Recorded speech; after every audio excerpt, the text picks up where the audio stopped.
Merci beaucoup. Bonjour à toutes et bonjour à tous. Merci pour votre invitation. Merci pour votre présence. Donc le livre est assez dense, assez vaste. Donc en une heure, j'ai essayé de vous résumer les principales thèses. Et puis ensuite, j'espère qu'on pourra échanger dessus ou approfondir certains points. L'histoire de ce livre débute en 2017, au lendemain de l'élection présidentielle. Donc moi, je travaille depuis plus de 20 ans en institut de sondage à l'IFOP. Et donc, quand on a vu le Big Bang politique qui s'est produit en 2017, on a eu à cœur de comprendre ce qui s'était passé.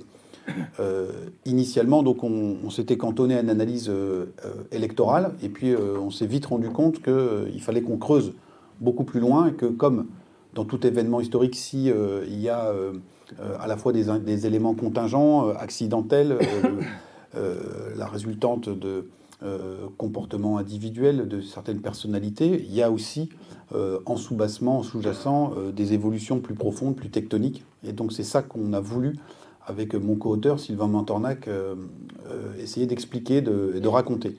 Et donc un peu comme le saumon qui remonte le cours de la rivière, on s'est dit qu'il voilà, il fallait remonter aux épisodes précédents avec comme idée centrale le fait que ce qui s'est passé en 2017 n'est qu'au plan électoral, hein, donc à la présidentielle et aux législatives. Et puis vous avez vu la deuxième couche, si je puis dire, en 2019 aux européennes. Tout cela n'est qu'une mise en conformité tardive de notre paysage électoral avec la réalité sociale, économique et culturelle du pays qui a énormément bougé. Quand on regarde, je m'appuie effectivement pas mal sur les travaux de Lebras et Todd, quand on regarde l'histoire de France depuis la Révolution française, on peut dire que cette société française a été structurée sur la longue période par l'affrontement de deux blocs, un bloc catholique et un bloc républicain et laïque. Nous, on a appelé ça des matrices structurantes, et le constat qu'on fait, c'est que ces deux matrices, alors pas forcément au même degré, mais ces deux matrices sont aujourd'hui totalement implosées, totalement disloquées. Et c'est ça qui aboutit à cet état de fragmentation, qui concourt à cet état de fragmentation sans précédent. Alors bien évidemment, il ne s'agit pas de communier collectivement dans le souvenir d'un âge d'or révolu où la France aurait été une et indivisible. Ça n'a jamais été vrai. Il y a toujours eu une très forte hétérogénéité, notamment régionale. On est ici en Bretagne. On rappelle en introduction de ce livre que au lendemain de la Première Guerre mondiale, alors même que le sentiment national a été forgé dans le sang et le fer des tranchées, et qu'on a la grande époque des hussards noirs de la République, de la Troisième République, et bien ici en Bretagne, au Pays Basque, en Corse, en Alsace, 70% des parents parlent encore en langue régionale à leurs enfants, hein, au lendemain de la Première Guerre mondiale. Donc ça remet un petit peu les pendules à l'heure en disant, voilà, ça n'a jamais été totalement homogène et un et indivisible. Pour autant, dans chacun des villages bretons et partout en France, bien qu'on ne parle pas forcément tous la même langue encore, la structuration du débat était claire. Il y avait les rouges et les blancs, ou les blancs et les bleus, ça dépendait des régions. Et donc c'est là-dessus que notre pays a fonctionné. Quand dans les années 50, un historien qui s'appelle Dupeux a travaillé sur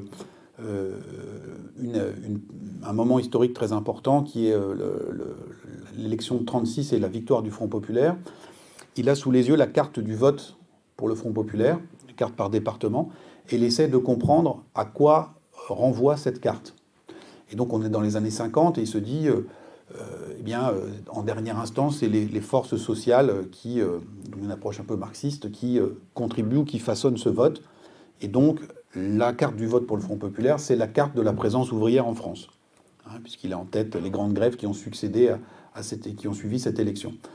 Or, pas de chance, quand il fait la carte de la présence ouvrière, il y a des non-concordances très importantes entre cette carte de la présence ouvrière et la carte du vote pour le Front populaire. Alors, il ne se désespère pas, et donc il dit, en fait, non, les années 30, on est une société qui est encore éminemment rurale, agricole, et donc c'est un autre groupe social qui pèse sur les votes. C'est le groupe des agriculteurs, on les appelait les cultivateurs à l'époque, et donc la carte de la présence des cultivateurs doit être le symétrique ou le négatif au sens photographique du terme du vote pour le Front populaire. Et là, patatras, de nouveau, il y a de très nombreuses non-conformités, non-correspondances entre les deux cartes. Puisque dans certaines régions très agricoles, par exemple dans le Limousin, donc où les paysans sont ultra majoritaires, c'est un vote paysan de gauche, voire très à gauche pour le Parti communiste. Et donc il est un petit peu dépité, et donc il va, en dernier désespoir de cause, aller chercher une autre carte, qui est celle de la pratique religieuse catholique, et qui là, pour le coup, match très bien en inversé avec la carte du vote pour le Front populaire. Et donc on est bien sur cette opposition entre deux blocs, et cette capacité d'agrégation de différentes strates de la population, de différents courants régionaux, dans une vision politique commune. C'est-à-dire que le bloc, en dernière instance, le bloc qui vote pour le Front populaire, alors même que cette élection en 1936 ne se fait pas essentiellement sur les questions de laïcité, d'école, mais plutôt sur des questions économiques et sociales ou politiques, il y a la montée du fascisme, eh bien, est structurée par des comportements de longue durée qui font que d'un côté, on est républicain et laïque, et de l'autre, on vote plutôt pour les candidats qui se réfèrent au catholicisme. Et donc ce bloc de gauche, eh bien, il agrège, par exemple, les ouvriers communistes du Pas-de-Calais, avec des vignerons SFIO du Midi, et avec des petits fonctionnaires radicaux-socialistes, par exemple, du bassin parisien. Sociologiquement, politiquement, ils n'ont pas grand-chose à voir, régionalement non plus, mais ils communient, si je puis dire, dans une même vision des choses et un même adversaire. D'ailleurs, quand le grand leader communiste de l'époque, Maurice Thorez, prononce un discours qui est resté célèbre, c'est le discours de la main tendue, il s'adresse aux adversaires, il commence, et c'est pas un hasard, sa tirade par « je te tends la main à toi, le catholique ». Donc c'est pas le bourgeois, c'est pas le paysan, c'est le catholique, et donc celui qui est en face instinctivement, c'est le catholique. Donc on voit bien qu'on est sur cette opposition-là de longue durée, sauf que ces deux blocs se sont complètement désagrégés. Alors à tout seigneur, tout honneur, on va commencer par revenir sur le déclin du catholicisme, qui était le bloc préexistant le plus ancien. Bien évidemment, on n'est pas le premier à parler de déchristianisation de la société française, c'est très ancien. Marcel Gauchet a écrit un livre qui s'appelait « Le désenchantement du monde », qui sort au milieu des années 80, où il a cette formule qui a été reprise ensuite à nombreuses reprises, selon laquelle il y avait un processus de sortie de la religion. Il pousse même l'analyse en disant que le catholicisme ou le christianisme est même la religion de la sortie de la religion. Bon, lui, il écrit ça au milieu des années 80. Le processus est déjà bien enclenché. Nous, modestement, on arrive 35 ans après. Et on peut constater que ce processus a atteint ou est arrivé à son stade terminal aujourd'hui. Alors, dans mon analyse, nous sommes appuyés avec mon co-auteur, Sylvain Montornac, sur trois types d'outils. D'une part, des outils statistiques de type sondage, que nous avions sous la main, que nous avions en stock, qui sont assez intéressants, mais qui ont un défaut. Ils sont assez jacobins, ces sondages. C'est-à-dire que quand on fait un échantillon de 1000 personnes, ça fonctionne bien au niveau national, mais je n'ai pas ensuite une possibilité de descendre au niveau régional pour comprendre les choses. Or, vous avez mentionné la crise des Gilets jaunes. Quand on analyse la crise des Gilets jaunes, si on n'a pas une lecture géographique et territoriale des choses, on passe à côté de la réalité de très nombreux phénomènes qui travaillent la société française. Donc on a complété cette analyse statistique et sondagière par de la cartographie, comme vous l'aviez mentionné tout à l'heure, pour mettre en lumière les différences régionales ou territoriales qui peuvent exister. Et puis, et je refermerai la parenthèse méthodologique, on a convoqué un autre type de matériau qui est plus inédit, qui est l'étude des prénoms. Les prénoms qui sont donnés aux enfants. Alors ça peut paraître un peu saugrenu, mais vous allez voir que c'est très très riche d'enseignements et que ça dit énormément de choses sur les évolutions de longue durée. Alors pour ce faire, on a travaillé à partir d'un gigantesque fichier, qui est le fichier de l'INSEE, qui est en libre accès. Alors il est costaud, hein, il recense depuis 1900, année par année, département par département, toutes les naissances intervenues en France, et il enregistre le premier prénom qui est donné à l'enfant. Et donc on a un corpus au total de 84 millions de naissances depuis 1900. Et c'est ça qu'on a passé au tamis ou à la moulinette pour en faire ressortir un certain nombre d'enseignements. Donc je referme cette parenthèse et je reviens à cet effondrement du catholicisme qu'on peut mesurer justement avec différents outils. On peut d'abord, la première strate, si vous voulez, de ce déclin du catholicisme, c'est l'effondrement de la pratique religieuse elle-même, qui est très ritualisée et encadrée dans le catholicisme, et qui se concentrait en grande partie sur la messe du dimanche, la messe dominicale. Quand on a retrouvé des chiffres de sondage de l'IFOP réalisés en 1961, donc on est avant le Concile de Vatican II qui va changer beaucoup de choses dans l'Église, à l'époque, 35% des Français interrogés répondent qu'ils vont à la messe tous les dimanches ou plus. Donc il y avait une échelle de fréquence et les collègues qui sont passés avant moi à l'IFOP, la première modalité de réponse était tous les dimanches ou plus. Et donc ça fait bizarre aujourd'hui, mais donc c'était posé comme ça. Donc c'est 35%. On a reposé pour la Croix, qui a eu le courage de renouveler l'expérience, même s'ils savaient que les résultats ne seraient pas forcément très glorieux pour eux et très encourageants pour leur vente. On a reposé les questions à l'identique en 2012 et nous obtenons aujourd'hui 5% de Français qui vont à la messe tous les dimanches ou plus. Et ça fait drôle aux enquêteurs en 2012 de demander si les gens allaient plus qu'une fois par semaine à la messe. Mais on dit, si on veut comparer, il faut que la question soit posée à l'identique. Donc on va le voir tout au long de l'exposé. Il y a un aspect qui est assez spectaculaire et fascinant, c'est la vitesse avec laquelle ces évolutions sont intervenues, c'est-à-dire en l'espace de 50 ou 60 ans. On est passé de 35% par exemple de catholiques pratiquants à 5% seulement. Alors vous allez me dire, à juste titre, déjà au début des années 60, les catholiques sont minoritaires dans la société française, à 35%. Et c'est vrai. Mais à 35%, comme on dit à la bourse, vous êtes une sacrée minorité de blocage. Vous pesez lourd. Vous êtes majoritaire dans certaines régions, vous avez un poids social important. Et de la même manière, aujourd'hui, à 5% de personnes qui se rendent à la messe tous les dimanches, les catholiques n'ont pas disparu, ils existent. Mais ils ne sont plus qu'une des îles ou un des îlots de l'archipel français, alors qu'il y a encore 50 ou 60 ans, ils en étaient un des piliers constitutifs. Là, on le voit avec les chiffres de l'IFOP.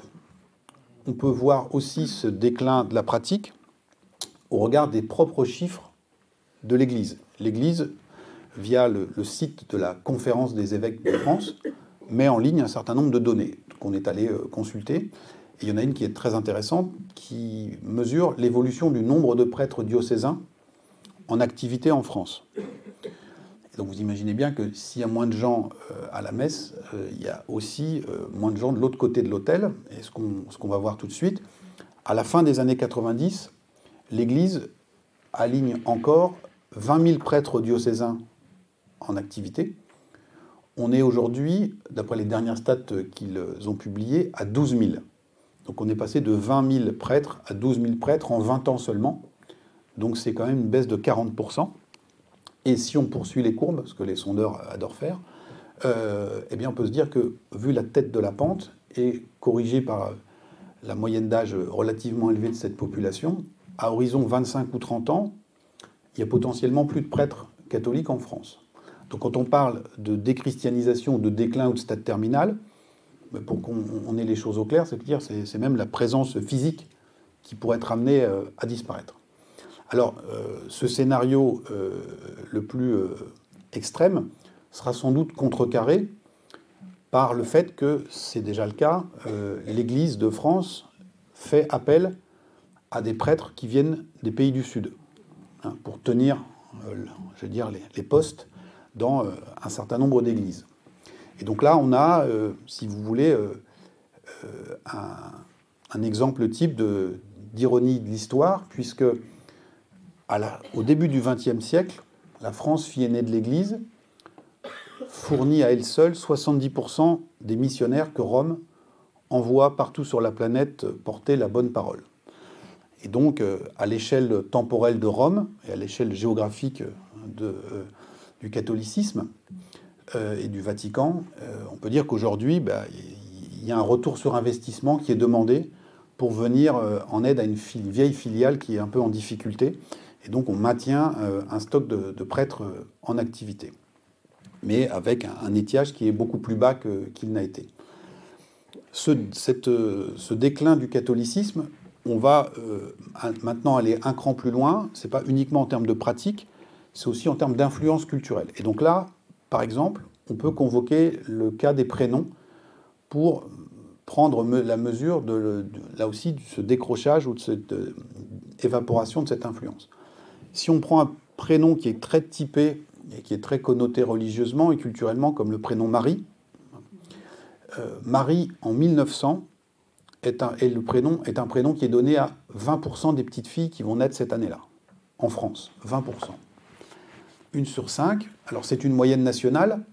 En Île-de-France, dans le bassin parisien où la déchristianisation a été entamée précocement, on est déjà à 10% seulement de Marie. Mais dans des départements très catholiques, comme les Vosges ou comme ici le Finistère, à l'époque, on est sur 47% de Marie parmi les nouveau-nés, parmi les petites filles. 1 sur 2 s'appelle Marie. Donc si vous avez fait vos arbres généalogiques respectifs, je pense que dans ces années-là, il n'y a pas trop de difficulté à retrouver le prénom de l'arrière-grand-mère. Dans un cas sur 2, c'était Marie. Aujourd'hui, la proportion de Marie au niveau national, comme ici en Bretagne, on est royalement à 0,3%.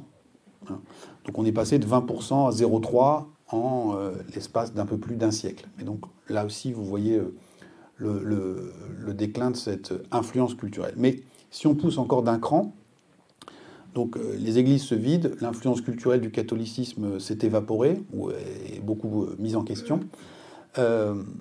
Mais c'est plus profond que ça, c'est en fait maintenant le soubassement même qui était hérité de cette culture judéo-chrétienne et qui était en partage à la fois chez les catholiques et chez les laïcs, qui est en train de vaciller, ou qui est remis en cause, ou qui ne va plus de soi.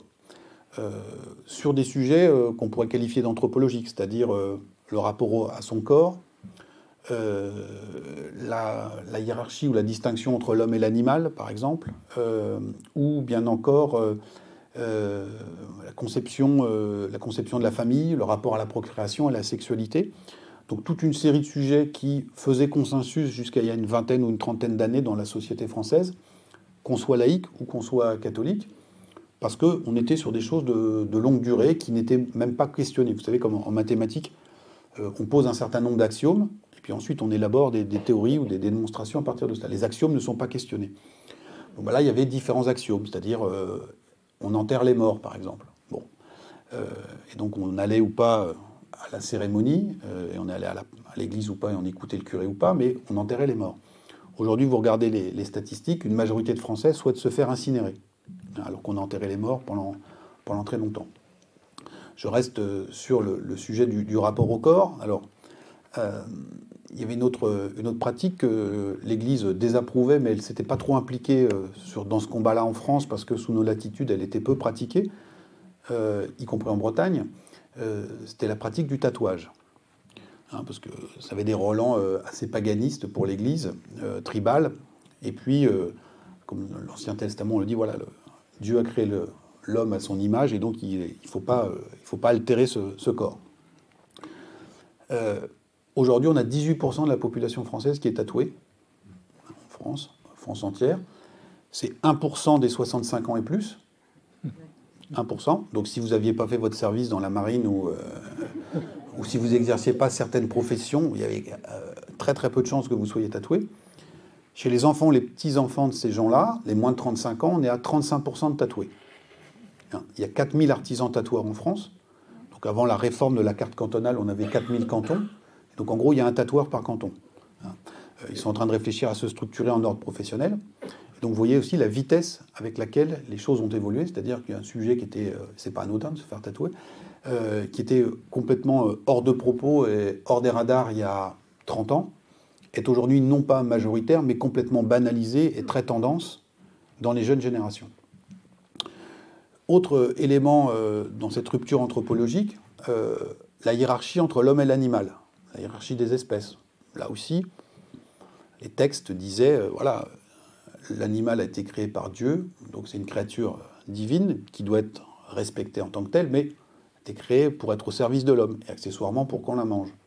Et donc tout ça allait bien à tout le monde. Et donc vous avez aujourd'hui eh bien cet axiome qui est de plus en plus contesté, avec des associations véganes ou animalistes, dans certains endroits des activistes qui s'en prennent à des boucheries, et un parti, le parti animaliste, qui s'est présenté sans faire trop de publicité aux élections, avec une jolie photo de chat et une jolie photo de chien sur les pancartes, et qui a fait 2% des voix. Alors vous allez me dire, c'est 2%, c'est pas beaucoup. Mais c'est quand même 2%, 400 000 suffrages, et à titre de comparaison, le PC fait l'ombrelle mélenchoniste 2,5% des voix. Donc moi j'ai commencé il y a 25 ans dans les sondages, et on m'avait dit, bah, il y a un truc qui s'appelle le parti animaliste qui va faire le même score que le PC. C'est un peu bizarre comme pronostic, mais donc nous en sommes là. Autre élément sur cette rupture anthropologique, ce qui s'est passé sur le plan des mœurs et de la sexualité. Donc tout ça vient d'assez loin. On a eu l'arrivée de la pilule et de l'IVG dans les années 70. Et donc on a déconnecté, décorrélé actes sexuels et procréation. Et donc nous avons aujourd'hui le vote d'une loi sur la PMA, élargissement aux couples de femmes et aux femmes seules. Et donc on peut avoir maintenant une procréation sans sexualité. Quand vous interrogez les Français sur le sujet, 2/3 d'entre eux sont favorables à l'extension de la PMA. Alors, c'est un sondeur qui vous le dit, il faut toujours faire gaffe au libellé des questions. Si on dit juste, bah, les hétéros ont droit à la PMA, est-ce que vous êtes pour que d'autres y aient droit aussi, ou les célibataires, on induit un peu la réponse. Si on durcit l'item en laissant cette formulation, mais en précisant, les enfants qui vont naître dans telle configuration, une femme seule ou un couple de femmes n'auront pas de père. Est-ce que vous êtes pour ou contre la PMA? Là, on est à 50-50, donc ça se rééquilibre.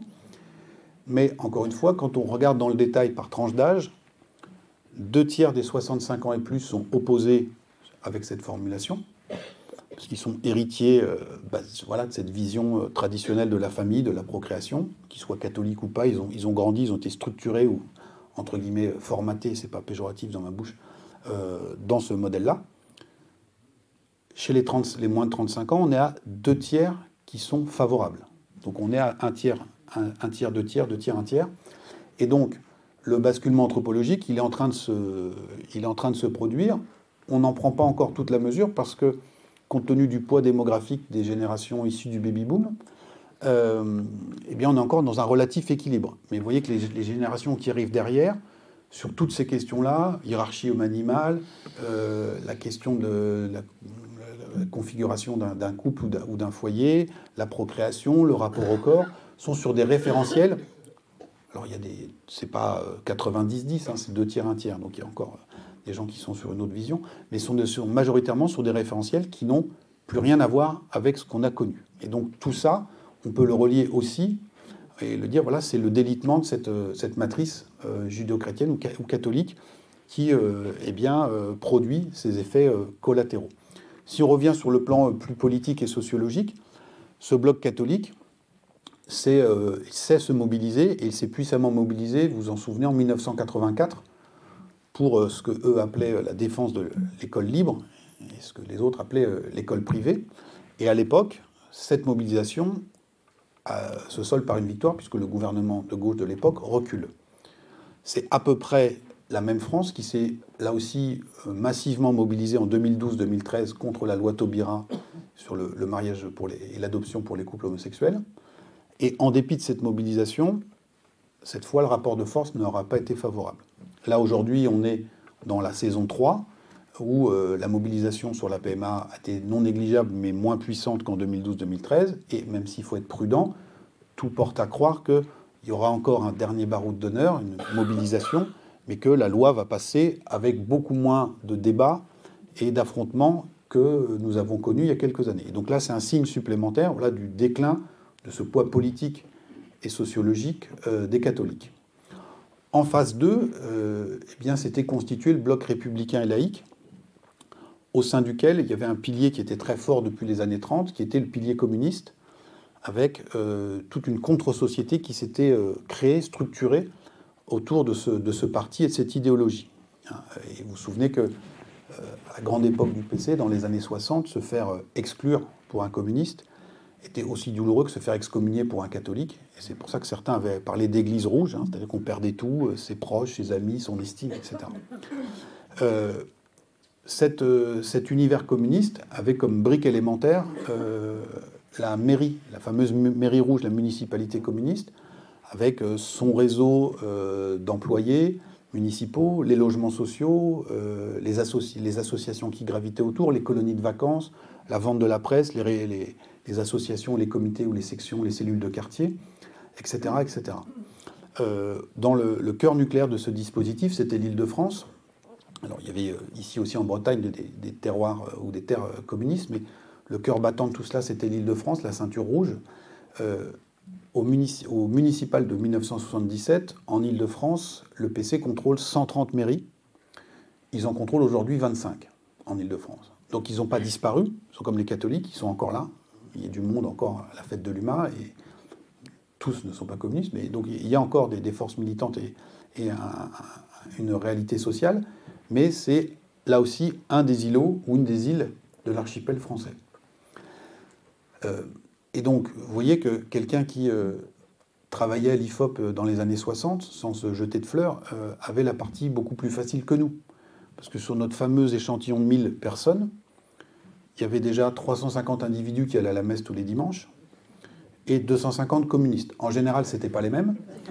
Et donc, on avait déjà 600 interviewés qui étaient affectés dans 2 cases. Aujourd'hui, j'ai 50 personnes qui vont à la messe tous les dimanches et 25 communistes. Donc j'ai 75 personnes affectées dans ces 2 cases historiques. Et donc j'ai 925 autres individus à ventiler, alors que j'en avais 400, enfin ils en avaient 400 à ventiler il y a une cinquantaine d'années. À côté de ce pilier communiste, il y avait d'autres, au sein de ce bloc républicain et laïque, il y avait d'autres courants de pensée, d'autres organisations très puissantes, tout le camp laïque notamment, autour du Parti socialiste. Et là aussi, on ne peut que constater un délitement très fort. La FCPE, qui est une grande organisation de parents d'élèves, avec un maillage très important, qui a souvent constitué un vivier pour que les gens ensuite prennent des responsabilités ou s'engagent politiquement dans des listes au municipal ou autre, ou passent un militantisme politique. Cette grande organisation, à la fin des années 90, au milieu des années 80, début des années 90, c'est encore 1 500 000 adhérents. Aujourd'hui, ils sont 200 000. Donc c'est pas rien, 200 000, c'est une belle force encore. Mais vous voyez qu'en 30 ans, ça a été drastiquement effondré en termes d'effectifs. On pourrait prendre les mêmes constats sur le monde syndical, avec le poids des organisations syndicales qui s'est réduit considérablement, à tel point que quand le grand mouvement social qui a été celui des Gilets jaunes a pu se développer de manière complètement autonome, et j'allais dire étrangère en termes de culture, les parcours de manif n'étaient pas les mêmes, les jours de manif c'est le samedi, pour un syndicaliste c'est quand même assez cocasse comme choix, et donc on voit bien qu'on est sur des mondes qui sont très très différents. Donc ces 2 piliers se sont disloqués, effondrés, mais à côté de ça, on avait aussi d'autres éléments qui donnaient une forte cohésion à la société française.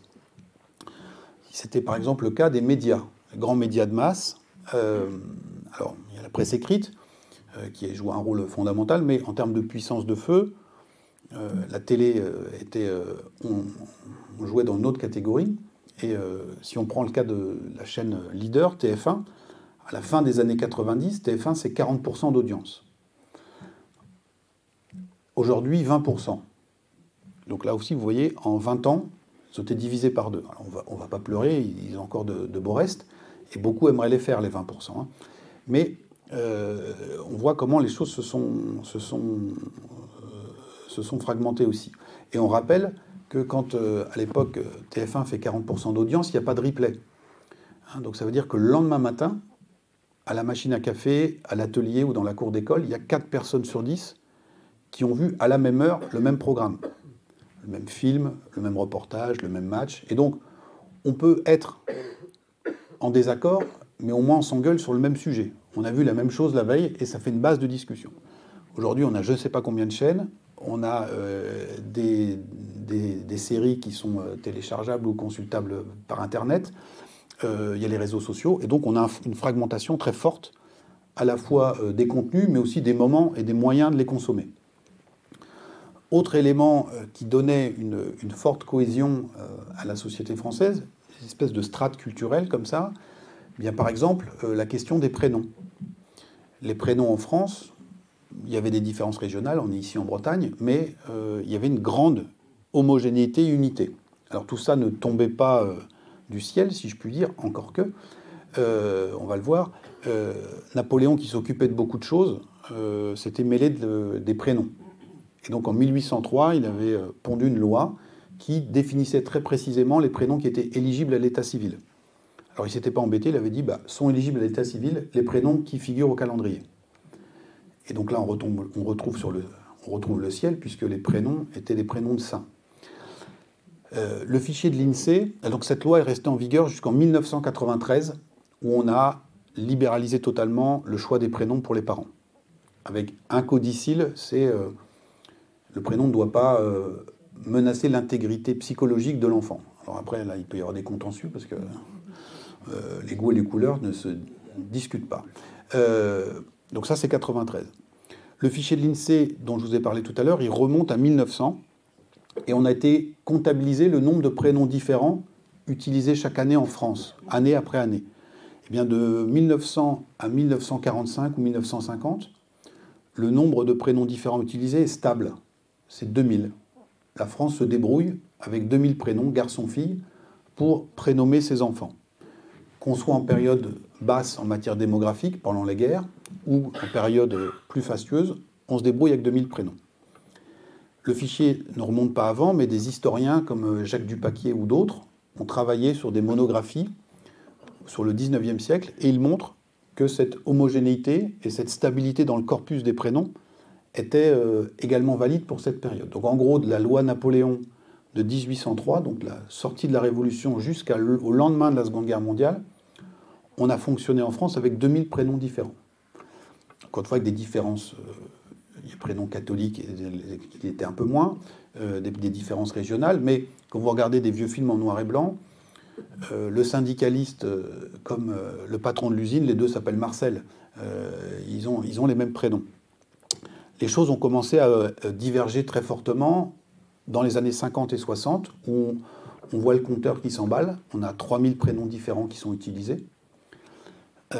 En 1966, il y a une directive ministérielle qui autorise davantage, mais c'est prudent, c'est un État jacobin, les prénoms régionaux, notamment ici où il y a une forte demande. Et puis le législateur, voyant que le phénomène s'emballe, finalement en 1993, on libéralise totalement le choix des prénoms. Moralité, on est aujourd'hui à 13 000 prénoms différents recensés sur une année. Donc on est passé de 2000 en 1945 à 13 000. Donc la palette s'est considérablement ouverte, sachant que l'INSEE, dans sa grande prudence, met de côté 50 000 naissances à peu près par an, et qu'il affecte dans un poste qu'il appelle prénom rare. Alors, on a regardé dans le lexique. Alors, c'est quoi un prénom rare pour l'INSEE? C'est un prénom qui va être donné au mieux 2 fois dans l'année en France. L'INSEE dit moins de 3 fois, donc c'est au mieux 2. Donc, je vous redonne les chiffres. On a 760 000 naissances à peu près en France en ce moment, par an. À la louche, 380 000 garçons, 380 000 filles. Et donc, si vous êtes en prénom rare, c'est que vous êtes seul avec éventuellement un autre individu dans votre année sur 380 000 à porter le même prénom. Donc là, il y a une médaille à filer à vos parents parce qu'ils ont travaillé très dur pour avoir le prénom que personne d'autre sur 380 000 n'aura. Blague à part, ça dit quoi? Ça dit que historiquement, on donne le prénom des grands-parents, souvent, pour inscrire l'enfant dans une lignée, dans un héritage, dans une filiation, une continuité. Aujourd'hui, le principe premier, c'est la distinction, la démarcation. Des sociologues qui ont travaillé avant nous sur les prénoms disent le prénom doit permettre à celui qui le porte de s'identifier au groupe auquel il aspire ou auquel on aspire qu'il appartienne, et en même temps de se démarquer des autres groupes dont il faut se maintenir à distance. Donc on est dans la distinction, comme dirait Bourdieu, mais pas n'importe laquelle. On va le voir. Et l'image qu'on peut prendre, c'est que chaque île de l'archipel a à cœur d'afficher ses couleurs, montrer son drapeau. Et le drapeau, c'est les prénoms. Donc, ces choix de type ou de famille de prénoms se déclinent par exemple régionalement.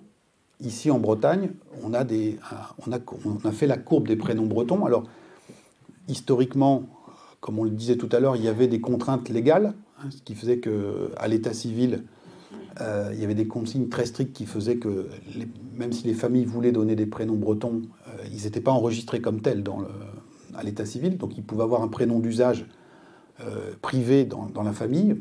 Et donc du coup, on avait très peu de prénoms bretons. On tourne à 3-4% de prénoms bretons sur le premier prénom donné. On voit le phénomène s'emballe au courant des années 70 dans ce qu'on a pu appeler le printemps breton, avec un réveil culturel, avec le bouquin Le Cheval d'Orgueil, un groupe comme Triane, au plan politique, l'UDB, le FLB, etc. Donc il y a tout un réveil. Et donc là, au pic de ce phénomène, on atteint 14 à 15% des naissances en Bretagne avec un prénom breton. On redescend dans les années 80 avec l'arrivée de la gauche au pouvoir, où le réveil identitaire est en partie satisfait. On a 93 où on libéralise complètement le choix des prénoms, donc les prénoms étant la palette s'élargissant totalement, il y a une concurrence plus forte, donc les prénoms bretons sont un peu moins donnés.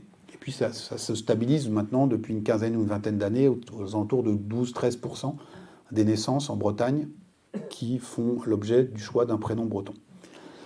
Alors, comme on sait qu'il y a un sujet épineux dans l'Ouest, on a été regarder ce qu'il en était des prénoms bretons en Loire-Atlantique. Et on a été tout à fait intéressé d'observer que les deux courbes sont strictement parallèles. C'est-à-dire qu'en Loire-Atlantique, on donne en proportion moins souvent des prénoms bretons, mais quand ça s'est réveillé en Bretagne, ça s'est réveillé en Loire-Atlantique. Quand ça a baissé en Bretagne, ça a baissé en Loire-Atlantique. Et quand c'est reparti, c'est reparti. Et donc, à l'aune des prénoms, on peut dire que la Loire-Atlantique mériterait sans doute d'être attachée à la Bretagne, puisqu'elle partage. Non mais blague à part, quand vous donnez un prénom à un enfant, vous croyez être seul avec votre conjoint au monde à décider. En fait, vous êtes traversé par des références et des influences culturelles qui sont très fortes. Et ce qui est fort, c'est qu'elles battent ces influences. Les pulsations sont les mêmes en Loire-Atlantique qu'en Bretagne. Alors que si vous faites la même courbe en Mayenne, qui géographiquement est aussi proche de la Bretagne que la Loire-Atlantique, il n'y a pas du tout la même courbe et il n'y a pas du tout les mêmes taux. Donc vous voyez bien la puissance de ce phénomène autour des prénoms. Donc là, je vous ai pris le cas de la Bretagne. Dans le livre, on traite aussi celui des prénoms corses. Alors on voit se développer depuis une vingtaine d'années un très fort engouement pour ce que nous on a appelé des prénoms corso-italiens, c'est-à-dire des prénoms qui sonnent très corse, très italiens, comme Giovanni, Lissandro, etc., etc. On n'est plus sur les Anges ou les Toussaint des grands-pères, qui ne sont plus redonnés. On est sur ces prénoms très corcisants. C'est 20% des naissances en Corse aujourd'hui. Alors quand vous savez qu'en Corse, on a une population issue de l'immigration qui est importante, et on va le voir tout à l'heure, ces familles donnent des prénoms arabo-musulmans à leurs enfants. Donc eux, il faut les sortir, entre guillemets, de ce pourcentage. Vous avez aussi pas mal de familles que sur l'île, on appelle des continentaux. Parmi ceux qui sont issus de familles, j'allais dire, corse de souche, le 20%, il ne doit pas être loin des 40 ou des 50. Et ce décollage des prénoms corses, il est beaucoup plus tardif que ce qui s'est observé chez vous, ici en Bretagne. En Corse, l'engouement pour les prénoms régionalistes ou régionalisants, c'est les années 90-2000, et c'est assez concomitant avec la montée en puissance du courant nationaliste dans les urnes. Aujourd'hui, la jeunesse corse, quand elle se forme, elle va à Corté, pour l'essentiel, à l'université de Corté. Il y a 5 ou 6 syndicats étudiants, tous nationalistes, ils font 100% des voix. Et on peut penser que les enfants qui vont naître de cette jeunesse vont porter ces prénoms. Donc, une autre île. Autre type de prénom très marqué, ce que nous on a appelé, on n'était pas les seuls à les appeler comme ça, les prénoms catho BCBG, catho traditionnels. Donc, j'avais dit à mon co-auteur, on a fait les prénoms corses, on a fait les prénoms bretons. Il faudrait faire les prénoms catho BCBG. Elle me dit, mais t'es marrant, il n'y a pas d'annuaire, j'ai pas de listing. Alors on a demandé à Google, et donc on a tapé, et ça nous a renvoyé sur des forums. Alors c'est pas une anecdote, hein, ça veut dire que si on nous envoyait sur des forums, c'est que d'autres avant nous avaient requêté de la même manière et qui, eux, étaient non pas, à mon avis, intéressés par des buts de recherche, mais pour des sources d'inspiration. Et donc vous êtes sur des forums où on dit, bah, une dame qui dit, bah, j'attends mon 4e, l'autre lui répond que tu as de la chance, et donc je cherche un prénom, alors bah, peut-être Sixtine, alors elle dit, bah oui, oui, c'est le prénom de ma mère, c'est très joli, etc., etc. Donc on a dépouillé comme ça des pages et des pages dans ces forums, et donc on a créé un corpus d'une centaine de prénoms féminins très typés. Et donc vous voyez que ces prénoms, on déclinait comme Marie, ils partaient de beaucoup moins haut parce qu'ils étaient quand même socialement un peu marqués, ils étaient moins fréquents. Mais alors que Marie n'est jamais remontée, ces prénoms aujourd'hui c'est 4-5% des naissances féminines. Et quand vous faites la carte, on voit apparaître quoi? Les Hauts-de-Seine, les Yvelines, le Nord avec Lille et la Gironde avec Bordeaux. Donc on s'est dit qu'on n'avait pas dû trop se gourer dans le choix de nos prénoms. Et c'est aussi des prénoms qu'on a vus très fréquemment en 2012-2013 dans les reportages qui étaient consacrés à la manif pour tous. Parce que les journalistes étaient étonnés qu'il y ait des jeunes dans ces manifs, et les catholiques qui sont moins nombreux mais peuvent avoir des enfants. Et donc souvent c'était à eux qu'on tendait le micro. Et donc on avait Sixtine qui était venue avec sa copine Ombline ou Foulque de Saint-Germain-en-Laye battre le pavé pour défendre la famille. Et donc on a ça. Donc chaque île en fait aujourd'hui monte son drapeau, et le drapeau c'est notamment le prénom. Vous voyez que les choses sont très très fragmentées. Pour rester dans les temps, je vais revenir maintenant sur 3 autres évolutions sociologiques majeures qui ont contribué à l'archipélisation supplémentaire. Alors, on a un chapitre qu'on a appelé de manière un peu provocatrice la sécession des élites.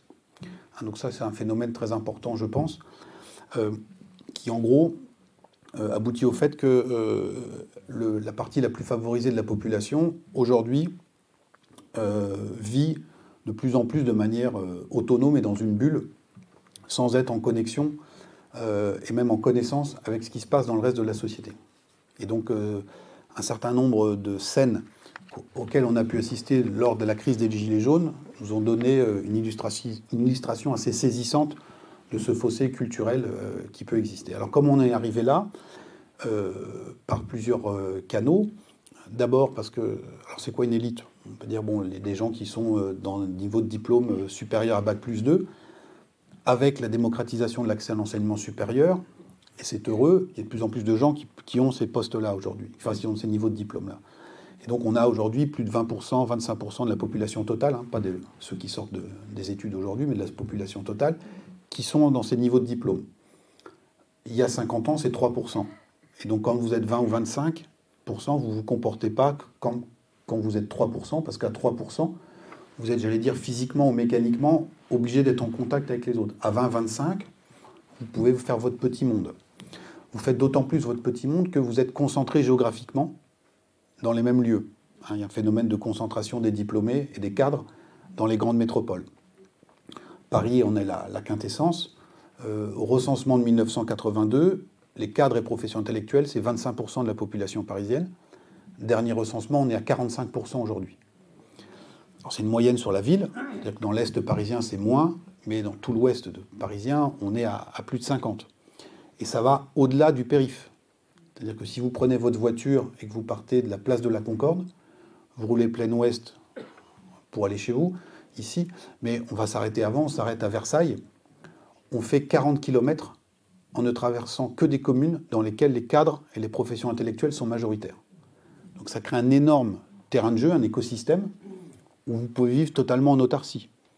Il y a les écoles, les clubs de poney, les lieux de travail, les théâtres, les centres commerciaux, etc., etc. On peut vivre complètement dans cette bulle. Cette bulle, elle est d'autant plus entretenue, et c'est pas forcément un dessein, c'est pas forcément conscient, par un certain nombre de phénomènes.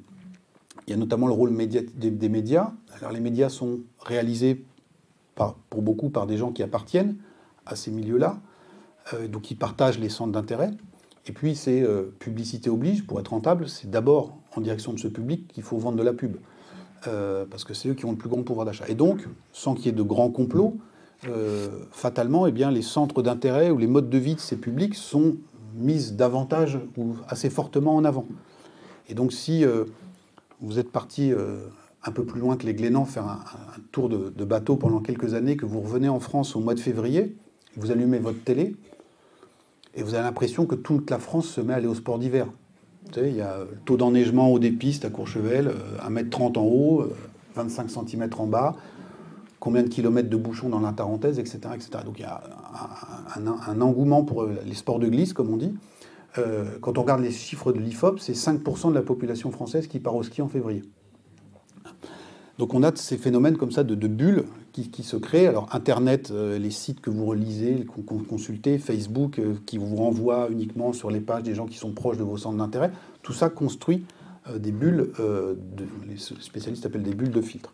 C'est d'autant plus vrai qu'un certain nombre d'institutions qui permettaient notamment au jeune âge de se frotter ou de se confronter à des jeunes d'autres milieux, soit ont disparu, soit sont en crise. Alors vous avez en tête, bien évidemment, le service militaire, qui n'était pas forcément la panacée. On a tous des exemples d'exemptions, de pistons, etc. Mais en vitesse de croisière, en gros jusque dans les années 80, Chirac le suspendant, parce qu'il n'est pas officiellement aboli ou abrogé, c'est 2 tiers d'une classe d'âge masculine qui fait l'armée.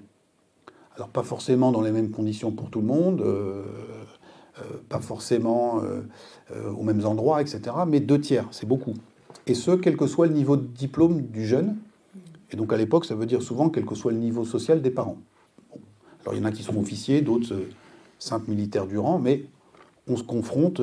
Et donc aujourd'hui, quand vous échangez avec des gens, des hommes d'un certain âge et d'un certain milieu social, ils vous parlent souvent de la seule fois de leur vie où ils ont rencontré un fils d'ouvrier ou un fils de paysan, et c'était en chambrée à l'armée.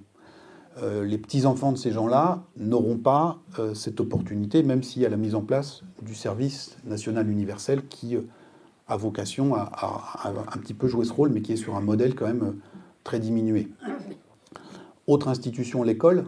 Il y avait un certain brassage, mais on a parlé tout à l'heure de la dislocation de la matrice catholique. Quand un édifice s'effondre, il reste souvent des beaux blocs quand même. Et donc dans cette matrice catholique disloqué, il y a un bloc très important qui demeure, c'est le réseau de l'enseignement privé, l'enseignement libre, qui, dans des régions comme les vôtres, pèse encore très sensiblement. Alors, dans des régions comme les vôtres, on est encore sur un mode de recrutement qui est familial et en partie affinitaire. Mais dans les grandes métropoles, aujourd'hui, le recrutement de ces écoles, il se fait essentiellement sur base sociologique ou culturelle. Et donc, comme on a vu tout à l'heure qu'il y avait... Alors, ces écoles, elles permettent de scolariser plus de 15% d'une tranche d'âge, ce qui est beaucoup. Alors c'est beaucoup plus ici en Bretagne, beaucoup moins dans d'autres régions, mais en moyenne nationale, c'est 15%.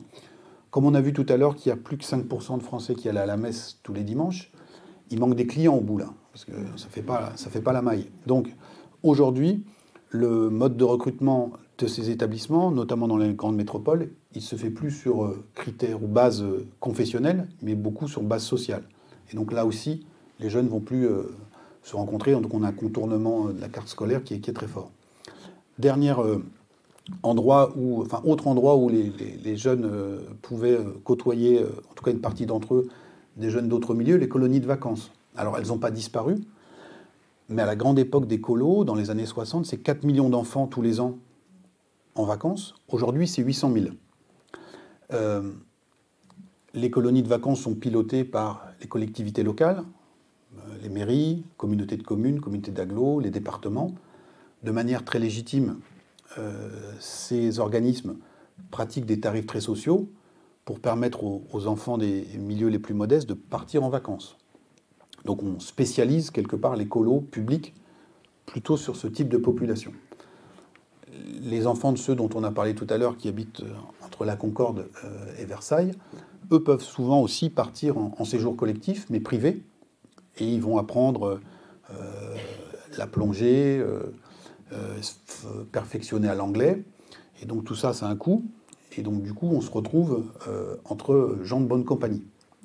Et puis il y a les gamins des Gilets jaunes, dont les parents gagnent trop pour avoir le droit aux tarifs sociaux, mais pas assez pour payer les cours de poney. Et donc eux, eh bien, soit ils restent à la maison avec les parents, soit ils partent en famille, mais donc là aussi, il n'y a plus de brassage.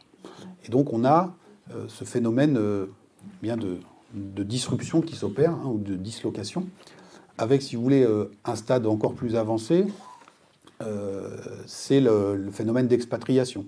C'est-à-dire que la sécession totale, c'est l'expatriation. Et quand vous regardez le nombre de ce que le ministère des Affaires étrangères appelle les Français de l'étranger, donc c'est des ressortissants français qui sont inscrits dans les ambassades ou les consulats, en 15 ans, si vous prenez les élections présidentielles, il a explosé. On est sur 1 200 000 Français de l'étranger, 60 000 électeurs en Suisse. Bon. Et souvent, comme on dit dans les polars, il faut suivre l'argent. Quand vous regardez ce qui s'est passé au moment de la primaire de la droite, où il n'y avait pas de financement public pour financer cette campagne, les candidats de droite sont allés où faire campagne? Souvent à Genève, à Bruxelles, à Londres, à New York. Emmanuel Macron leur a emboîté le pas. Il est allé 6 fois à Londres pendant la campagne présidentielle. Et le journal Le Monde a publié une analyse réalisée à partir des comptes de la Commission nationale des comptes de campagne, qui montrait que les sommes levées par le candidat Macron à Londres équivalaient à l'ensemble de ce qu'ils avaient récolté en province, en France. Donc on voit que toute partie de cette population est partie. Quand c'est la France des Gilets jaunes, alors cette France des Gilets jaunes, vous avez vu qu'il y avait de très nombreux drapeaux français sur les ronds-points, dans les manifs. Il y avait aussi beaucoup de drapeaux régionaux. Alors je dis toujours, quand je ne suis pas en Bretagne, le drapeau breton, ça ne compte pas parce qu'il y en a tout le temps. Hein. Même sur un PSGOM, il y a un drapeau breton. Donc. Mais vous avez des drapeaux du Berry, de la Flandre, des choses assez étranges. Et quand vous regardez les photos de ces manifs, beaucoup de ces gilets jaunes avaient écrit au marqueur sur le dos de leur dossard le numéro de plaque minéralogique de leur département. Je suis du 29, je suis du 45, je suis du 6-0. Donc toute une partie de la population a encore un référentiel qui est purement national ou départemental. La surface de projection, c'est le pays, ou le département. Ou ici, le sud ou le nord du département. Il ne faut pas mélanger, et je ne rentre pas dans les guerres de religion. Pour toute une autre partie de la population, le référentiel, il est worldwide, c'est la Startup Nation. Et donc, quand ces gens des ronds-points ont vu arriver François Hollande et Nicolas Sarkozy au pouvoir, ils ne s'identifiaient pas forcément. Ils savaient bien qu'ils n'étaient pas du même monde. Dans la Sarthe, dont je suis originaire, ou ici, en Finistère, on sait ce que c'est que Neuilly. Mais pour autant, quand quelques mois après l'élection de chacun de ces deux présidents, il les voyait à la télé le soir d'un G20 annonner péniblement quelques phrases en anglais. Tout le monde était rassuré en disant, mais en fait, ils sont de la famille, hein, ils sont aussi nuls. Ils sont aussi nuls en anglais que nous. Cette identification, elle ne se produit pas avec Emmanuel Macron, qui est fluent in English, hein, et qui est dans un référentiel qui est différent. Donc on voit que ces lignes de faille sont colossales. Si on quitte du coup le haut de la sphère pour aller dans les milieux populaires, dans la pyramide sociale, on a un autre phénomène qui a répondu à cela, qui est aussi violent, qui est ce qu'on a appelé, nous, l'autonomisation culturelle et idéologique de ces milieux, ouvriers et employés. Alors on peut reprendre le cas des prénoms pour illustrer cela. Des sociologues qui ont travaillé sur les prénoms avaient montré que, alors je ne sais pas si ça fonctionne en économie, mais en tout cas sur les prénoms ça fonctionnait, il y avait un phénomène de ruissellement. Il y avait des modes, hein, je vous ai dit tout à l'heure qu'il y avait 2000 prénoms qui étaient utilisés, mais il y avait des cycles. Et donc comment ça se passait? Eh bien, il y avait des milieux artistiques ou culturels qui s'entichaient de prénoms donnés à leurs enfants. Par mimétisme, les cadres, les dirigeants d'entreprise, quelques temps plus tard, les reprenaient à leur compte. Puis les milieux enseignants, classe moyenne, et puis avec quelques années de décalage, les milieux populaires reprenaient à leur tour ces prénoms pour leurs enfants. Et donc là, le haut de la pyramide, voyant que tout le monde se mettait à porter ses prénoms, se disait qu'il était très urgent d'en changer. Et donc on enclenchait un nouveau cycle, et c'est comme ça que la Noria fonctionnait. Ce phénomène de diffusion verticale de haut en bas a été cassé dans le milieu des années 80. C'est-à-dire qu'aujourd'hui, il y a encore des effets de mode, mais quand ils sont lancés dans le haut de la pyramide, ça descend au mieux au milieu de la pyramide. Ça ne descend pas plus bas. Et à l'inverse, on a eu des modes très très puissantes de prénoms qui ont été massivement celles ou qui ont touché massivement les milieux populaires. Ce sont les prénoms anglo-saxons. On a connu un véritable boom de ces prénoms du milieu des années 80, enfin ça commence dans les années 70, ça monte en puissance dans les années 80, Et ça atteint le pic en 93, au moment où on libéralise totalement. Et comme là, on ouvre la palette, comme les prénoms bretons tout à l'heure, les prénoms anglo-saxons diminuent, mais ils se maintiennent encore à 8-10%. Au pic de ce phénomène, c'est 13%. Alors on a fait les garçons. C'est 13% des naissances masculines en 93 donnent lieu au choix d'un prénom anglo-saxon ou américain. Donc vous me voyez venir. Le prénom fétiche de tout ça, c'est Kevin. Kevin a été prénom masculin numéro 1. On peut dire, ça sonne un peu breton aussi. Bon. Prénom masculin numéro 1, 7 années de suite. 1989, 1996. À ce moment-là, on est déjà à 3-4 000 prénoms masculins par an. Donc être number one 7 ans de suite, Kevin était costaud. Et donc on a au compteur 160 000 Kevin en France. Donc vous rajoutez Jason, Brian, Dylan, etc., etc. Quand vous faites la carte de la proportion des prénoms anglo-saxons parmi les naissances, on voit apparaître la France du Nord-Est et la France du Sud-Est. Et donc comme on est assez déformé professionnellement, on s'est dit mais on la connaît cette carte en fait. Et cette carte, elle correspond à la carte du deuxième tour de la présidentielle, à peu de choses près. Et donc les zones qui donnent beaucoup de prénoms anglo-saxons sont des zones qui votent très fortement pour le Front National. Mais ils sont aussi des zones qui sont très populaires. Alors, on a appris à l'école qu'une corrélation, ce n'est pas forcément l'indice qui a un lien de causalité entre les deux cartes. Mais donc, comme on connaît un peu le sujet, donc on avait vu qu'il y avait un jeune type qui était en train de monter au Front National, alors c'était avant les européennes, qui s'appelle Jordan Bardella. Puis on se souvenait que le maire d'Hénin-Beaumont, le fief de Marine Le Pen, il s'appelle Steve Briouat. Et donc on peut multiplier les exemples comme ça, et quand vous irez regarder sur les listes de candidats présentés par ce parti, vous verrez qu'il n'y a, pas tous, mais il y a une part assez importante de porteurs de ce type de prénom. Et élément non anecdotique, ces prénoms, vous ne les rencontrerez par contre quasiment jamais sur les listes des candidats présentés par les autres partis. Donc il y a cette osmose qui se fait entre toute une partie de cette France populaire et ce parti-là. Alors attention, le prénom, il dit souvent beaucoup de choses sur celui qui le donne plus que sur celui qui le porte. Si vous avez un copain qui s'appelle Kevin, n'en désusez pas forcément pour qui il vote. Et donc il n'y a pas de corrélation. Quand on reprend la voiture là qu'on a laissée à Versailles, et si on part des Vosges et qu'on va jusqu'à Calais, alors il y a une condition qui est pas mince, c'est qu'il ne faut pas passer par des préfectures. On va prendre que les petites routes, la France des 80 km/h. Là, vous faites plusieurs centaines de kilomètres en ne traversant que des communes dans lesquelles Marine Le Pen est majoritaire au deuxième tour. Et vous rappelez du débat, du climat de l'entre-deux tours, où on avait, de manière assez classique, une très forte critique et dénonciation du Front National sur le plan des valeurs, sur le plan moral. On avait, élément important aussi, un procès en incurie économique autour de la proposition phare de la sortie de l'euro. Et puis vous ajoutez, cerise sur le gâteau, le plantage total de la candidate dans son débat d'entre-deux tours. Et donc, voter dans ces conditions-là pour Marine Le Pen au deuxième tour, c'est voter pour les parias, en fait. Et donc vous avez toute cette France-là qui, dans ce climat-là, vote majoritairement pour la candidate paria. Et donc là, vous avez une autre énorme île de l'archipel là, qui se dessine, qui est en rupture et en sécession et en autonomisation complète avec le reste de la société, en tout cas avec le haut de la société. Ça marche aussi pour la prévalence du tabac, par exemple, ou d'un certain nombre de maladies ou de problèmes. Et donc ça veut dire que même les politiques, les messages de santé publique, etc., sont beaucoup moins entendus dans ces régions que dans d'autres. Comme si on avait fermé les écoutilles et qu'on disait, voilà, maintenant, nous, la vie est ailleurs. Et cette question des prénoms est intéressante parce que le référentiel commun ayant sauté et ne voulant pas reprendre les prénoms qui sont donnés par le haut de la pyramide, eh bien, on bricole sa propre identité avec ce qu'on a sous la main. Et donc, ce qu'on a sous la main, c'est la culture anglo-saxonne de base, de masse, qu'on recycle et qu'on utilise. Et idéologiquement, c'est pareil. C'est-à-dire qu'on prend ce vote pour le Rassemblement national. Donc, vous voyez que, j'allais dire déjà, ne serait-ce que de manière totalement intrinsèque, la société française, sur les 50 ou 60 dernières années, s'est complètement fragmentée et archipélisée. Mais pour que l'archipel soit beaucoup plus complet encore que celui des Glénans, il faut ajouter une autre composante très importante qui s'est développée dans la même période, qui est le phénomène de l'immigration.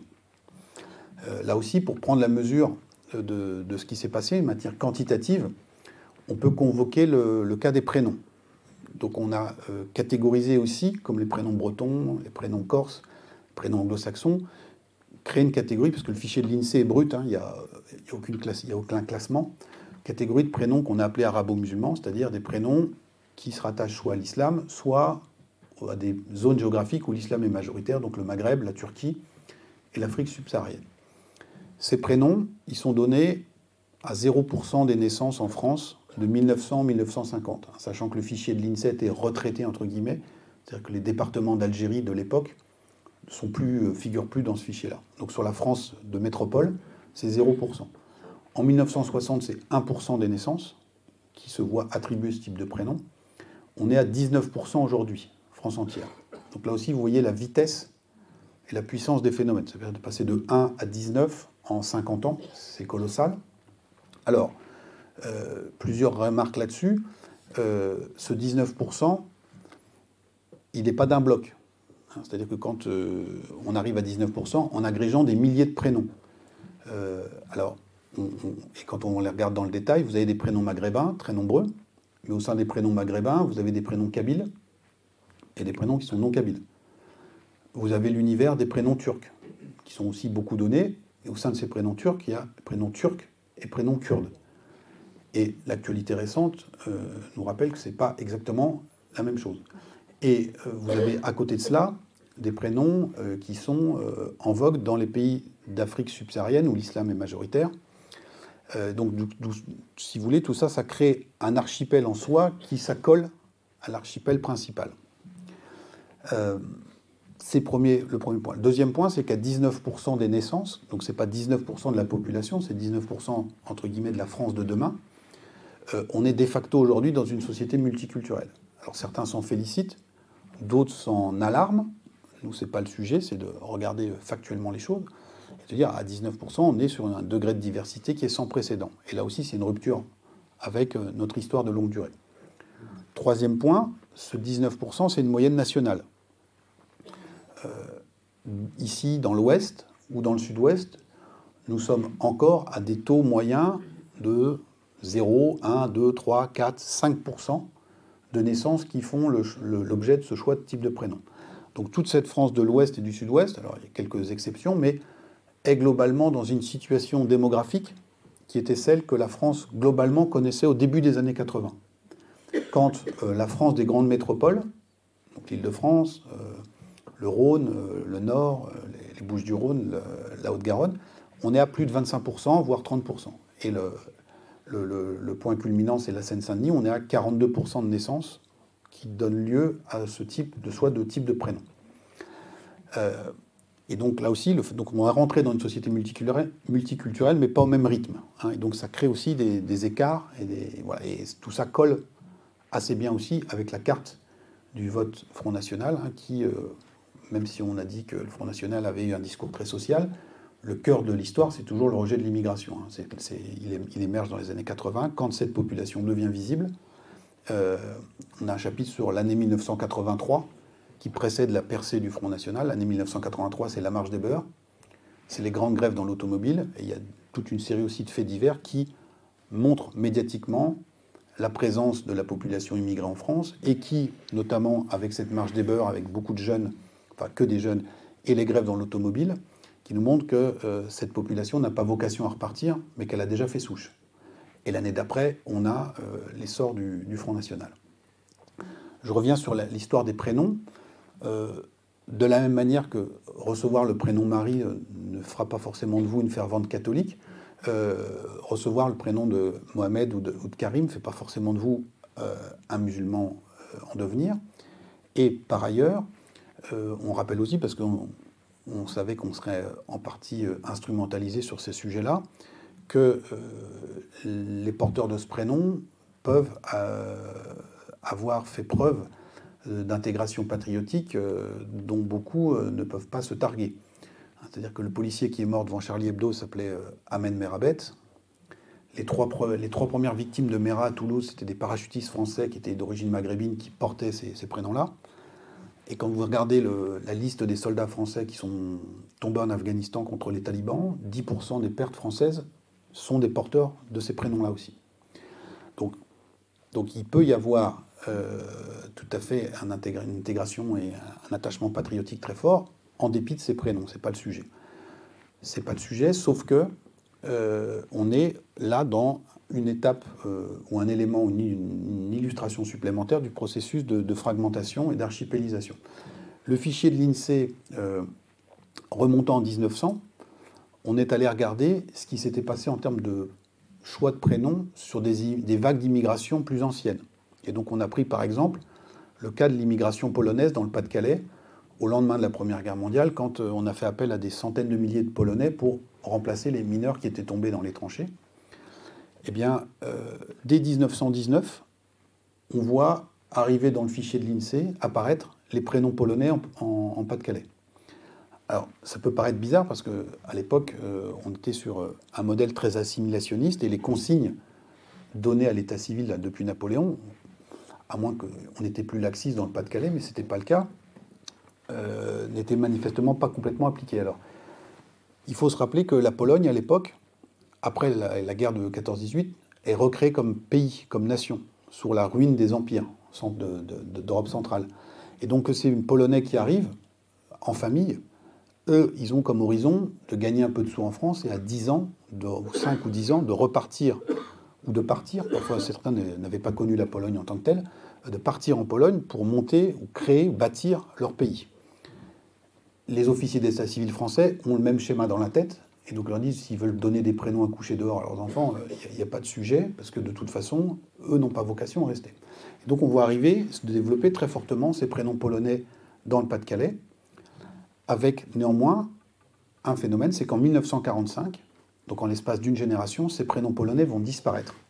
Ils ne seront plus donnés, parce qu'on a un processus d'assimilation, de mariage mixte, et les prénoms, à la génération suivante, vont sauter, vont disparaître.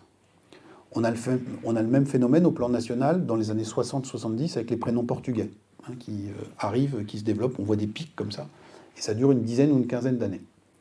Dans le cas de l'immigration la plus récente, ce phénomène d'abandon des prénoms ne se produit pas. Ne se produit pas et le phénomène va plutôt même en se renforçant. C'est d'autant plus interpellant que d'autres enquêtes montrent que dans la société française d'aujourd'hui, porter ce type de prénom expose le porteur à de très fortes discriminations.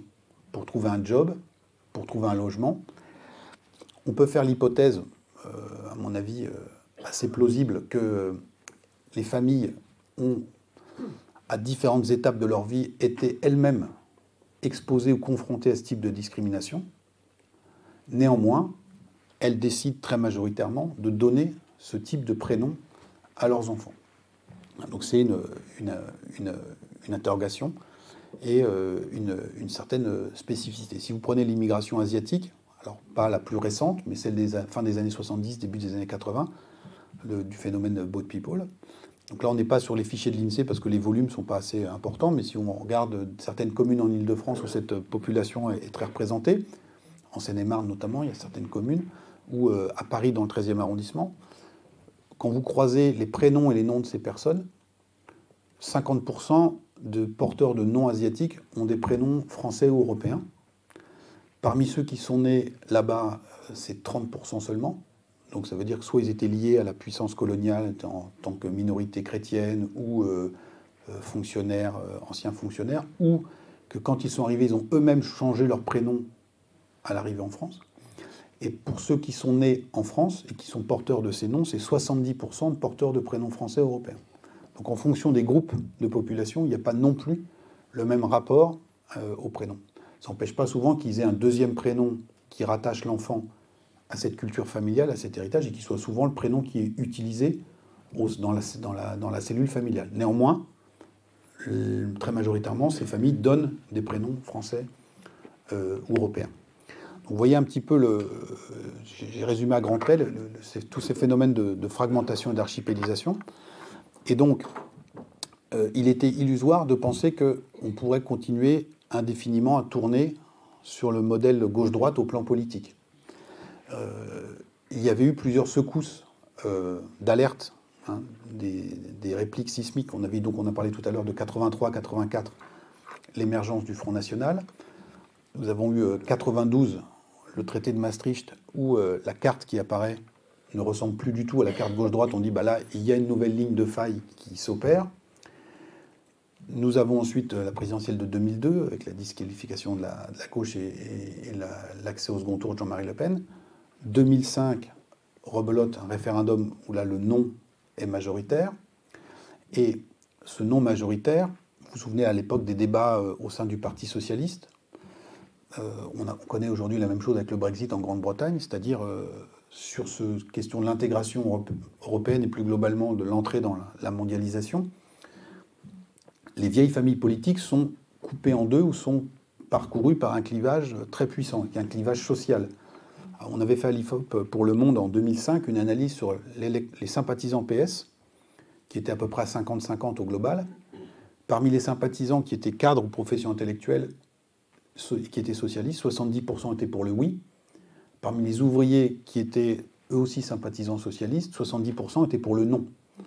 Ils étaient dans la même famille politique, mais ils étaient à front renversé total. Et donc ces lignes de faille se sont accentuées et ont fini par éclater au grand jour. Alors, il y a une répétition générale, si vous voulez, de l'élection de 2017. C'est l'élection de 2007, 10 ans avant, autour de la candidature de Bayrou. Je ne sais pas si vous vous souvenez, il fait une belle campagne, il fait 18,5% des voix. Donc il n'est pas très très loin. Ségolène Royal comme à 26 ou 25,5, mais il n'est pas très très loin. Et on voit bien que cette OPA, là, cette offensive par le centre, eh bien, commence à déstabiliser les grands partis. Alors la droite de l'époque et le PS ont présenté des candidats qui étaient assez en rupture avec leur modèle traditionnel, ce qui a sans doute permis, entre guillemets, à ce système de perdurer encore un petit peu. Mais Bayrou, sans soutien, n'a pas réussi. Donc en 2012, on a le match retour de 2007. Et en 2017, le processus de décomposition politique et de recomposition sociologique ayant été encore accentué, eh bien, Emmanuel Macron se lance. Et là, il rencontre un certain écho dans le pays. Alors ce qui est cocasse, c'est que Bayrou, lui aussi, sentait le coup et a essayé de refaire l'opération. Donc, vous vous souvenez peut-être, il publie un livre en janvier 2017. Il fait les 20 heures, etc. Et puis, il regarde les sondages, il est toujours scotché à 4%. Donc, son moment est passé. Et voyant cela, à un moment, il va décider de porter soutien à Emmanuel Macron. Et du coup, on voit Macron qui va prendre quelques points dans les sondages et qui, symboliquement, va passer devant Marine Le Pen. Et plus qualitativement, ce ralliement va enclencher une dynamique parce qu'elle va crédibiliser la réalité du dépassement du clivage gauche-droite. Un Bayrou, à l'époque, on lui disait « Mais avec qui vous allez gouverner si vous êtes élu ?» Et lui s'en sortait par une pirouette en disant « Vous inquiétez pas, le lendemain, j'aurai toute la pile de CV qui convient. » Les Français, qui sont quand même un peu prudents, ils disent « Non, donc il n'a pas l'équipe qui va. » Là, Macron a dit moi, je sors du rang, je me présente, je rassemble tous ceux qui veulent. Et pour une partie de l'électorat qui est assez peu politisé, voir un candidat plus âgé d'une autre famille politique se faire harakiri pour un plus jeune qui n'est pas de sa famille, on se dit il est peut-être enfin en train de se passer quelque chose dans ce vieux pays. Et donc la mayonnaise a pris, il y a une dynamique. Emmanuel Macron a eu autant de parrainages de maires que Benoît Hamon ou François Fillon qui étaient soutenus par des grosses machines. Quand vous faites la carte des parrainages, il y en a partout en France, donc il y a beaucoup de gens qui sont reconnus là-dedans. On dit c'est le moment de dépasser le clivage. Bien évidemment, il y a des effets, des aspects contingents, les problèmes de costume de M. Fillon, la fin de quinquennat chaotique de François Hollande, tout ça, il ne faut pas le nier. Et si on revient au costume, Fillon fait quand même 20%. Après toutes les affaires qui lui sont tombées dessus. Et il est donc du coup à 1,5 point de Marine Le Pen qui fait 21,5. Et donc ça ne s'est pas joué à beaucoup. Mais souvent l'histoire, il y a des éléments un peu accidentels, plus des logiques de fond. Et donc du coup, ce qui s'est passé, de notre point de vue, n'est pas complètement accidentel, bien au contraire. C'est que, ce que je disais tout à l'heure, la mise en conformité tardive du paysage électoral avec la nouvelle réalité de la France. Et pendant très longtemps, avec l'inertie des représentations, on vient d'une famille de droite ou de gauche, avec le poids des appareils politiques, le réseau d'élus. Dans chaque ville, il y a un maire qui est PS ou qui était les Républicains, il y a des militants. On a aussi notre système à 2 tours, qui fait qu'on est obligé de se rassembler bloc contre bloc au 2e tour. Tout ça fait que ça a tenu. Mais nous, vous voyez dans nos sondages depuis longtemps que, en gros, la partie strauss-kahnienne du PS, sur les grands sujets, l'Europe, les réformes, pensait la même chose que la partie juppéiste de la droite.